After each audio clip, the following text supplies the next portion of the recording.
P J Abdul Kalam Bharat ದೇಶ ಕಂಡ ಹೆಮ್ಮೆಯ ವಿಜ್ಞಾನಿ.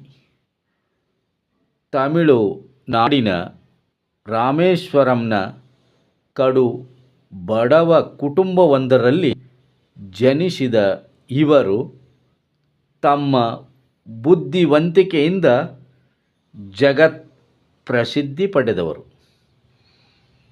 ಬಾಲ್ಯದಲ್ಲಿ ನ್ಯೂಸ್ ಪೇಪರ್ ಹಾಕುತ್ತಿದ್ದ ಕಲಾಂ ಬಡತನವನ್ನು ಮೆಟ್ಟಿ ನಿಂತವರು. ಜೀವನದ ಎಲ್ಲ ಸವಾಲುಗಳನ್ನು ಯಶಸ್ವಿಯಾಗಿ ನಿಭಾಯಿಸಿ ರಾಷ್ಟ್ರಪತಿ ಪಟ್ಟಕ್ಕೇರಿದ ಕಲಾಂ ಸಾಧನೆ ವರ್ಣಿಸಲಸದಳ.